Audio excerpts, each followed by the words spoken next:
욕은 언제부터 했을까? 왜 우리는 욕을 할까? 말 중에 말, 욕의 탄생. 오늘 욕하셨나요? 아니, 좀 더 정확히 말해볼까요? 오늘도 욕을 안 하고 지나가긴 쉽지 않았죠? 누군가는 아침 출근길에, 누군가는 SNS 댓글을 보다가, 누군가는 아무 말도 못한 채 혼잣말로. 욕은 참 우리 입안에 너무 자연스럽게 들어와 있습니다. 그런데 생각해 보셨나요? 욕은 왜 이렇게 감정에 가까울까요? 왜 우리는 어떤 순간 욕이라는 단어 말고는 감정을 제대로 풀어낼 수 없는 걸까요? 어떤 욕은 분노를 대신하고 어떤 욕은 위로처럼 들리기도 하죠. 야, 이 미친놈아라고 웃으며 말할 땐 그게 오히려 친근함일 때도 있습니다. 욕은 감정의 밑바닥일까요? 아니면 인간 언어의 진짜 얼굴일까요? 안녕하세요. 삶의 한가운데서 말을 다시 바라보는 시간. 저는 마음속의 향기 심양입니다. 오늘 우리는 가장 솔직하면서도 가장 숨기고 싶은 말, 바로 욕에 대해 이야기해 보려 합니다. 혹시 이 이야기가 조금이라도 당신의 오늘과 맞닿아 있다면 지금 구독과 좋아요, 알림 설정 부탁드립니다. 이 이야기 생각보다 재미있고 생각보다 더 깊을 수 있습니다. 그리고 다음 장면에서 욕의 정체를 마주하게 될 겁니다. 욕은 감정일까요? 아니면 언어일까요? 어떤 말은 입 밖으로 나오기 전부터 이미 가슴속에서 부글부글 끓고 있습니다. 아, 진짜. 그 다음 이어지는 말, 그게 바로 욕입니다. 욕은 감정일까요? 언어일까요? 어떤 언어학자들은 욕을 말이 아니라 감정의 분출이라고 정의합니다. 실제로 사람은 화가 나거나 놀랐을 때 두뇌에서 감정을 관장하는 편도체가 먼저 반응하고 그 결과 이성적인 말보다 욕이 먼저 튀어나옵니다. 그래서 욕은 종종 혼잣말로도 나옵니다. 말이라는 건 대화가 전제이지만 욕은 상대가 없어도 나옵니다. 우리가 너무나 갑작스러운 상황에서 아하고 말이 멈춘 그 다음 머릿속에 가장 먼저 떠오르는 말이 욕이라는 건 욕이 감정 그 자체라는 뜻입니다. 하지만 욕은 또 문법적인 구조를 갖고 있기도 합니다. 이 족 같은 상황이 그 사람은 진짜 싸가지가 없어. 욕은 대상에 따라 형용사처럼 명사처럼 때론 부사처럼 쓰입니다. 욕은 어쩌면 가장 기능적으로 탄탄한 감정의 언어일지도 모릅니다. 그래서 욕은 무기이자 방패이며 때로는 유머의 장치이기도 합니다. 우리는 감정을 욕으로 말합니다. 그러니까 욕은 감정이 만든 언어입니다. 그런데 이런 말이 언제부터 존재했을까요? 말의 시작이 곧 욕의 시작이었다면 욕의 기원은 인간 언어의 기원이기도 한 걸까요? 언어가 생기자마자 욕도 함께 태어났습니다.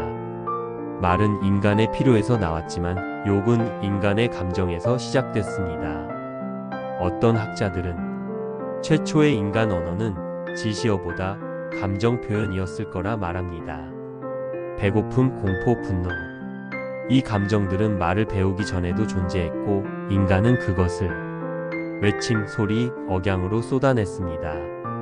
동물들도 위협을 느낄 때 소리를 지르거나 공격적으로 짖습니다. 인간도 마찬가지였죠. 그런데 인간은 그 소리에 의미를 부여했고 점점 정제된 형태로 반복했습니다. 그것이 욕의 원형입니다. 고대 이집트 파피루스에서도 신을 욕하는 표현이 발견됐고 고대 로마의 벽화에는 파괴하라, 저주하라는 분노의 말들이 새겨져 있었습니다. 조선시대에도 욕은 존재했습니다. 개만도 못한 것, 천한 것.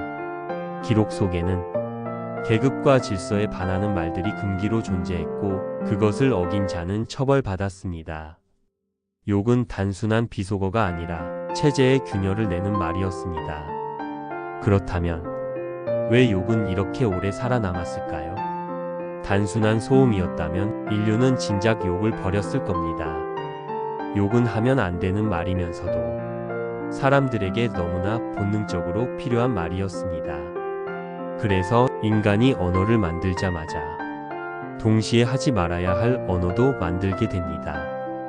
그게 바로 욕과 금기의 시작입니다. 그런 말은 밖에서 하면 안 돼. 어른 앞에서 그런 말 쓰는 거 아니야.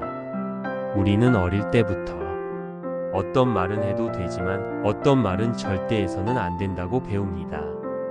하지만 신기하지 않으신가요? 해서는 안 된다는 말일수록 더 잘 기억나고 더 강하게 마음에 남습니다. 사회는 말의 질서를 매기고 언어에도 위계를 부여합니다. 한국 사회는 특히 그랬습니다. 유교 문화 속에서 말은 곧 사람의 품격이자 신분의 지표였기 때문입니다. 버르장머리 없는 말투, 싸가지 없는 어휘, 이 말들 속엔 단순한 언어 평가를 넘어 사회적 처벌의 기제가 숨어 있습니다. 그래서 욕은 단지 나쁜 말이 아니라 금기어, 즉 사회가 정한 말의 경계선이 됩니다. 욕을 한다는 건 그 경계를 넘는 것이고 때로는 질서를 흔드는 저항의 말이 됩니다. 그래서 욕은 항상 권력의 눈치를 받고 공적 공간에서는 검열됐습니다. 오늘날 인터넷 커뮤니티에서도 욕은 자동 필터링되고 어떤 댓글은 금지어가 포함되어 있습니다. 붉은 경고로 지워지죠. 말은 자유의 상징이지만 그만큼 통제의 대상이기도 한 것입니다. 욕은 그 경계 위에 서 있습니다. 그리고 이제 욕은 단순히 금기이기보다 때로는 힘 있는 자에 맞서는 언어로 변모하기도 합니다. 그렇다면 욕은 정말 나쁜 말일까요? 아니면 욕은 오히려 우리에게 필요한 해방의 말일지도 모릅니다. 욕은 참 신기한 말입니다. 입 밖으로 나오는 순간 누군가를 공격하는 말이 되기도 하지만 때론 나를 지키는 말이 되기도 하죠. 회사에서 억울한 일을 당했을 때, 교실에서 무시당했을 때, 사회의 규칙에 억눌렸을 때 우리는 욕을 사용합니다. 욕은 칼이 아니라 작은 방패가 됩니다. 직접 말할 수는 없지만 속에서 들끓는 분노를 혼잣말처럼 토해내는 그 욕 한마디. 그건 나를 지키기 위한 정신적 정당 방위일지도 모릅니다. 그래서 욕은 약자의 무기였습니다. 권력 있는 사람은 목소리를 높이거나 법으로 말하거나 체계적으로 압박할 수 있지만 힘 없는 사람은 욕으로 말의 균형을 맞췄습니다. 비난일 수도 있고 불만일 수도 있고 울분일 수도 있지만 그 욕은 존엄을 지키기 위한 저항의 언어이기도 했습니다. 뒤에서 욕하지 말고 정정당당히 말해라라고 하지만 현실은 언제나 그렇지 않죠. 말하면 불이익을 받는 구조, 말할수록 찍히는 문화. 그 속에서 욕은 침묵을 대신한 외침이 됩니다. 그리고 어떤 욕은 상대를 향하지 않고 자기 자신을 향하기도 합니다. 나 진짜 왜 이러지? 자기 실망, 자기 혐오, 자책. 그 언어의 끝에도 욕은 있습니다. 그렇다면 욕은 과연 폭력일까요? 아니면 우리를 살리는 해방의 언어일까요? 어떤 말은 입에서 나오는 순간 숨이 트이고 가슴이 조금 가벼워집니다. 욕은 그런 말 중 하나입니다. 정신 분석학에서는 이를 감정의 해방 작용, 즉 카타르시스라고 부릅니다. 억눌린 감정이 한순간에 터져 나올 때 그것은 단순한 폭발이 아니라 오히려 정신의 정화 과정이라는 거죠. 영국의 심리학자 리처드 스티븐스 박사는 욕이 실제로 통증을 줄여준다는 실험 결과를 발표했습니다. 찬물에 손을 담그는 고통 실험에서 욕을 한 참가자들이 더 오래 참아냈다는 결과, 욕이 몸에 해롭기는커녕 오히려 스트레스 조절에 긍정적 영향을 준다는 겁니다. 심리학에서는 이것을 감정의 통로 열기라고 표현합니다. 억제된 감정이 병이 되기 전에 그 감정을 말로 터뜨릴 수 있는 언어가 바로 욕이라는 것이죠. 물론 남을 향한 욕은 다릅니다. 그러나 나를 위한 욕 혹은 감정을 뿜어내는 욕은 오히려 심리적 보건력을 키우기도 합니다. 아 진짜 이게 뭐야 정말. 이 짧은 말들 안에는 좌절, 슬픔, 분노, 허탈이 다 담겨 있습니다. 그리고 그 말을 내뱉고 나면 우린 어쩌면 조금 더 살아갈 수 있게 됩니다. 욕은 단지 공격이 아니라 때로는 살아남기 위한 외침입니다. 그런데 말이죠. 전 세계의 욕 가운데 특히 한국 욕은 어쩐지 좀 특별하게 느껴지지 않으신가요? 욕에는 언어의 기술이 숨어 있습니다. 특히 한국어의 욕은 그 구조와 소리에 감정을 정확하고 강렬하게 실어내는 힘이 있죠. 그 중에서도 가장 강한 발음의 에너지, 그것은 바로 쌍시옷입니다. 쌍시옷, 쌍비읍, 쌍기역, 이 쌍자음들은 말의 압력을 높이고 순간적인 감정 폭발을 만들어냅니다. 그래서 한국의 욕은 속이 뻥 뚫리는 듯한 어감을 갖습니다. 예를 들어 시로 시작되는 말은 단순한 비속어가 아니라 입에서 터질 듯 짜릿한 에너지를 동반하죠. 어떤 욕은 앞글자 하나만으로도 전부를 이해하게 합니다. 아 진짜 개. 여기서 멈춰도 감정은 이미 완성되어 있죠. 이처럼 욕은 의미보다도 소리가 먼저 도달합니다. 감정을 태우는 불꽃처럼 욕은 한국어 안에서 하나의 음성 퍼포먼스가 됩니다. 재미있는 건 세대마다 욕의 방식도 다르다는 겁니다. 60대 이상은 망할 놈, 말세야 말세, 30대에서 40대는 이런 짜증나게 진짜 돌았나? 10대는 졸라, 개 오바, 존나 빡세처럼 줄임말과 외래어의 혼용형 욕을 씁니다. 이것은 욕이 고정된 말이 아니라 살아있는 감정 언어라는 증거입니다. 말은 시대에 따라 변하고 욕은 감정에 따라 진화합니다. 여기까지 함께 오셨다면 당신은 지금 단순한 비속어의 세계를 넘어선 이야기를 보고 계신 겁니다. 잠시 여기서 구독과 좋아요, 알림 설정 부탁드릴게요. 이 시리즈 앞으로 더 많은 언어의 그림자들을 함께 풀어나갈 겁니다. 그런데 욕은 누가 해도 똑같을까요? 아니요. 사회는 여전히 누가 욕하느냐에 따라 전혀 다른 반응을 보입니다. 바로 다음 이야기, 여성과 욕. 그 복잡한 관계로 넘어가 봅니다. 같은 말을 해도 누가 말했는가에 따라 전혀 다른 평가가 내려집니다. 욕은 그 대표적인 예입니다. 남성이 욕을 하면 화났나 보다, 남자답니네 라는 말이 나오지만 여성이 욕을 하면 버릇없다, 싸 보인다는 말이 돌아옵니다. 욕은 본래 감정의 언어입니다. 하지만 여성에게는 그 감정 표현조차 허락되지 않았습니다. 유교 문화에서 여성은 말조차 절제해야 하는 존재였죠. 여자는 웃을 때도 조심하라는 말이 있듯 목소리, 억양, 표현 하나하나가 여성에겐 늘 감시의 대상이었습니다. 현대 사회에서도 이 구조는 여전합니다. 여성 연예인이 방송에서 아 진짜 개뿔 같은 가벼운 말 한마디만 해도 여론은 순식간에 도덕적 공격으로 몰아갑니다. 반면 남성 개그맨이나 배우가 센 욕을 해도 웃기다, 솔직하다는 반응이 따라붙죠. 이건 단지 말의 문제가 아닙니다. 감정을 표현할 수 있는 권리가 남녀에게 다르게 주어졌다는 뜻입니다. 심지어 여성들 사이에서도 여자가 왜 그런 말을 해? 라는 내면화된 시선이 존재합니다. 하지만 여성도 사람입니다. 억울할 수 있고 화가 날 수 있으며 그 감정을 말로 표현하고 싶을 수 있습니다. 욕이 그릇된 것이 아니라 감정이 그릇되지 않았음을 먼저 말해야 합니다. 여성이 욕을 한다는 건 단지 말의 변화가 아니라 사회가 감정을 허용하는 방식의 변화이기도 합니다. 그 변화는 지금 디지털 공간에서도 빠르게 나타나고 있습니다. 짧은 댓글, 줄임말, 이모지 속에서도 욕은 새로운 언어의 방식으로 진화하고 있죠. 그 이야기를 이제 함께 따라가 보겠습니다. 욕은 이제 더 이상 단어 하나로 존재하지 않습니다. 인터넷 시대에 들어오면서 욕은 기호로 밈으로 줄임말로 재조합되고 진화했습니다.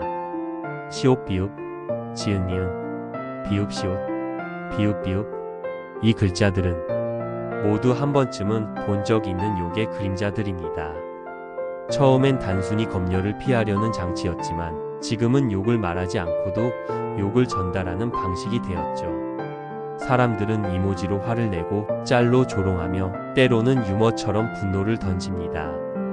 이렇게 욕은 비물질화된 언어의 감정 표현으로 자리 잡았습니다. 그런데 이 변형된 욕은 더 가벼워졌을까요? 아니면 더 위험해졌을까요? 가벼운 줄임말일 뿐인데 그 말에 누군가는 밤잠을 설치고 누군가는 마음을 다칩니다. 인터넷 욕은 얼굴이 없기에 말의 책임도 사라집니다.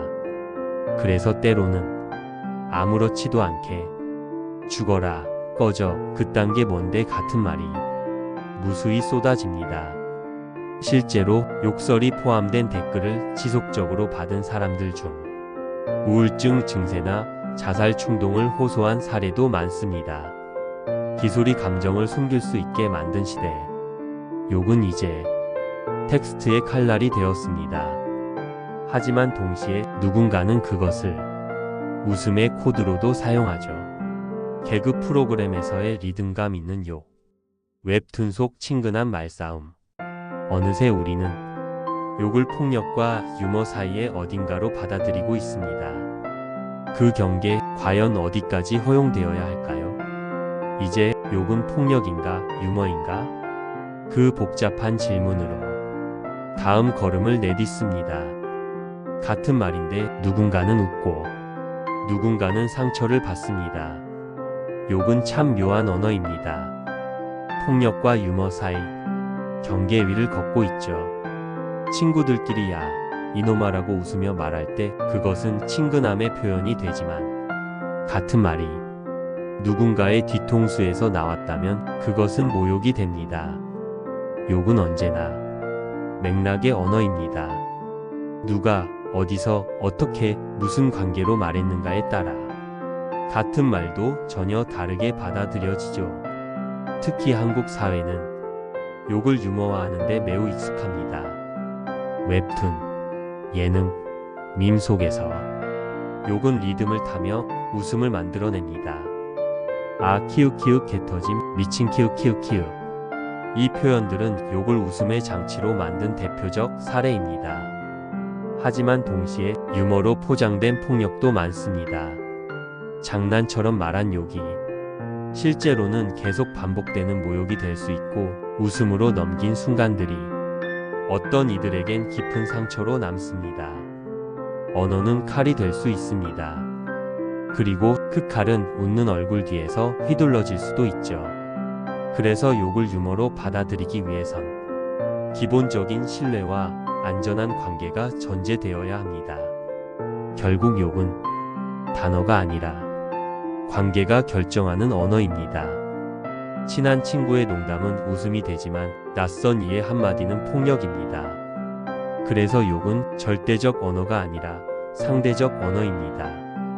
그런데 사회는 왜 욕을 그렇게까지 통제하려 할까요? 이상하죠. 욕은 금지될수록 더 강력해집니다. 그것은 왜일까요? 금지된 말일수록 더 강하게 들립니다. 누군가 그 말은 하면 안 되라고 말하는 순간 우리는 그 말을 더 쓰고 싶어집니다. 그것이 금기의 심리입니다. 욕은 언제나 금지당한 언어였습니다. 공공장소에선 쓰지 말고 방송에선 피하고 기사 제목에도 적지 말라고 하죠. 그런데도 우리는 더 강한 욕을 만들어냅니다. A씨가 I씨가 되고 I씨는 쌍시옷 비읍이 되고 거기서도 부족하면 줄임말, 코드, 암호처럼 더 자극적인 형태로 진화합니다. 왜일까요? 단순히 말이 강해서가 아닙니다. 그 말에는 사회적 억압에 대한 반작용이 들어 있습니다. 억눌린 말은 저항의 상징이 되고 그 저항은 언어를 더 자극적이고 강력하게 만듭니다. 청소년들 사이에서 선생님 몰래 쓰는 욕, 부모 몰래 돌려 말하는 표현. 그건 단지 말놀이가 아니라 자기 세대의 감정과 거리두기의 언어입니다. 검열당한 댓글창에서 비속어가 포함되어 있습니다. 라는 메시지가 뜨면 사람들은 더 창의적인 방식으로 욕을 씁니다. 그건 일종의 언어의 반항입니다. 언어는 본질적으로 자유롭습니다. 하지만 그 자유가 통제될 때 사람들은 더 은밀하고 더 날카로운 언어를 발명하죠. 그래서 욕은 금지될수록 더 유혹적이고 통제할수록 더 세게 터집니다. 그것은 욕이 단지 나쁜 말이 아니라 인간의 감정과 억압이 충돌점에서 태어난 언어라는 증거입니다. 그렇다면 욕의 본질은 정말 나쁜 말일까요? 아니면 감정의 모양을 한 하나의 표현일까요? 감정인가요? 아니면 표현인가요? 욕은 화가 났을 때 가장 먼저 튀어나오고 당황했을 때 무의식적으로 나옵니다. 그 말은 생각보다 빠르고 뜻보다 깊고 감정보다 진실합니다. 심지어 혼잣말로 욕을 할 때조차 우리는 마음속의 무게를 그 한 단어에 담아냅니다. 아이씨, 진짜 미친 거 아냐?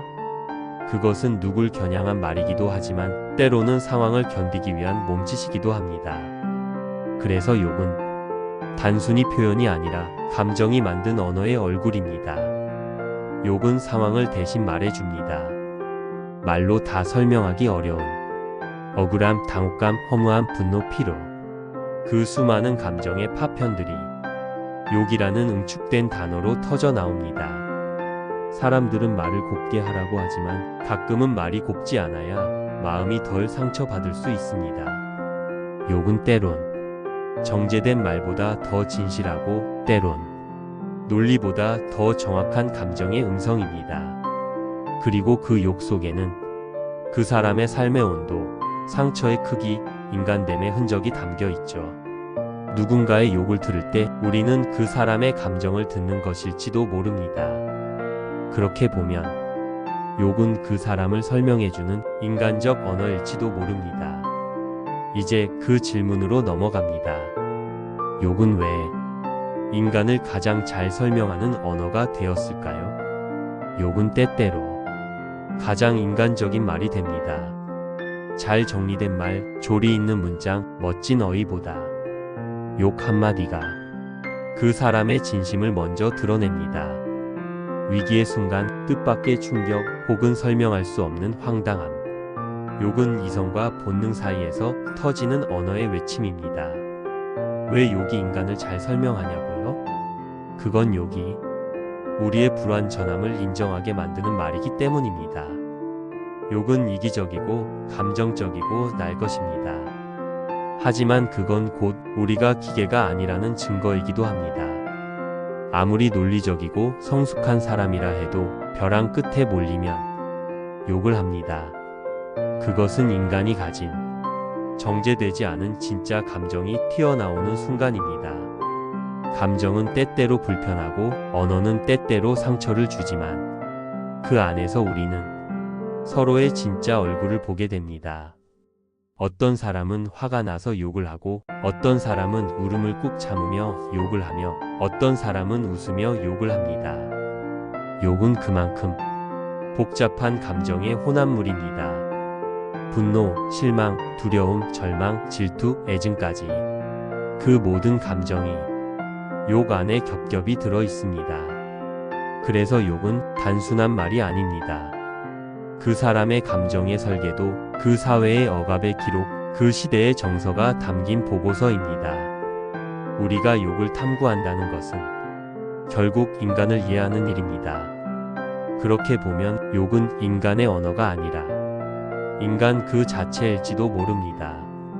욕은 단순한 말이 아닙니다. 그것은 우리 자신을 비추는 거울이며 우리 사회의 얼굴이기도 합니다. 가족 간 다툼에서 터져 나오는 욕은 분노이자 사랑의 왜곡된 표현일 수도 있고 혼자 거울 앞에서 하는 욕은 자신과의 싸움, 스스로를 향한 가혹한 비판일 수도 있습니다. 욕은 우리 내면 깊은 곳에 상처를 드러내고 때로는 사회가 감추려 하는 갈등을 폭로합니다. 욕은 개인과 공동체의 감정적 지형을 그리는 지도와 같습니다. 욕을 마주하는 것은 자신을 직면하는 일이며 사회와 관계를 다시 보는 일입니다. 우리가 욕을 어떻게 받아들이느냐에 따라 우리의 삶과 사회는 달라질 수 있습니다. 욕이 가진 이중성을 이해할 때 우리는 조금 더 성숙한 언어 문화를 만들어 갈 수 있습니다. 그렇다면 욕은 결국 우리를 어떻게 비추는 걸까요? 욕은 인간의 언어이자 그 무엇보다도 깊은 감정의 집합체입니다. 때로는 상처를 주고, 때로는 마음을 풀어주고, 때로는 진심을 담아냅니다. 우리는 욕을 통해 서로를 이해하기도 상처받기도 합니다. 그 욕 한마디가 누군가에게는 오래도록 기억되고 누군가에게는 치유의 시작이 되기도 합니다. 욕은 단순한 나쁜 말이 아닙니다. 그것은 인간의 진짜 감정이 모여 만들어진 살아 숨쉬는 언어입니다.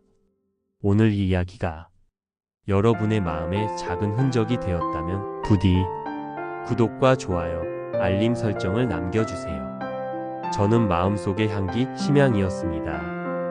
욕이라는 말의 밑바닥에서 인간이라는 존재를 다시 마주하는 시간이었습니다. 다음 이야기에서도 여러분과 깊은 마음의 대화를 나누기를 기대합니다.